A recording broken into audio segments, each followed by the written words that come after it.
नागमणि का रहस्य। एक बार की बात है, चंद्रपुर नाम के राज्य में राजा प्रतापवर्धन राज्य करते थे। वे बहुत शक्तिशाली और न्यायप्रिय थे, लेकिन उनका राज्य सूखे और दुर्भिक्ष से जूझ रहा था।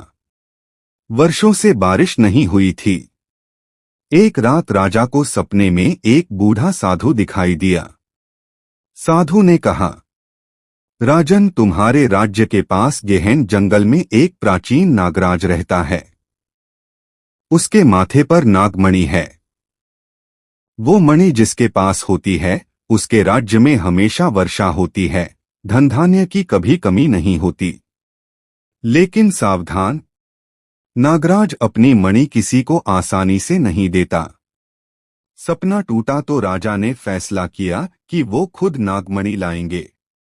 उन्होंने अपने सबसे विश्वसनीय सिपाहियों को साथ लिया और गहन जंगल की ओर चल पड़े। जंगल के सबसे अंधेरे हिस्से में एक विशाल काले नाग का बिल था। रात के समय नाग बाहर आया और अपने फन पर एक चमकती हुई नीली मणि रखकर इधर उधर घूमने लगा। उसकी रोशनी से पूरा जंगल जगमगा उठा। राजा छिपकर देखते रहे। जब नाग थककर सो गया तो राजा ने धीरे से मणि उठा ली। जैसे ही मणि उनके हाथ में आई, आसमान में बादल घिर आए और तेज बारिश शुरू हो गई। लेकिन तभी नाग की आंखें खुल गईं। वो क्रोध से भर गया। उसने राजा को घेर लिया और कहा, मणि वापस करो वरना तुम्हें मार डालूंगा। राजा ने हाथ जोड़कर कहा, महाराज, मेरी प्रजा मर रही है। मैं मणि लौटाऊंगा, लेकिन पहले मुझे वचन दो कि मेरे राज्य में हमेशा पानी रहेगा। मैं खुद को दंड दे दूंगा। नागराज ने राजा की नेक नीयत देखी। उसने कहा, तुम्हारी ईमानदारी ने मुझे जीत लिया।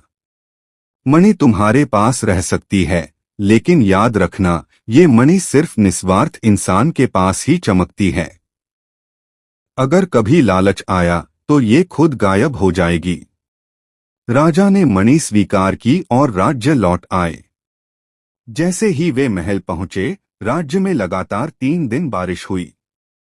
खेत हरे भरे हो गए, प्रजा खुशहाल हो गई। लेकिन राजा ने मणि को कभी अपने पास नहीं रखा। उन्होंने उसे मंदिर में स्थापित कर दिया, जहां वो सिर्फ राज्य की भलाई के लिए चमकती रही। और इस तरह नागमणि का रहस्य बना रहा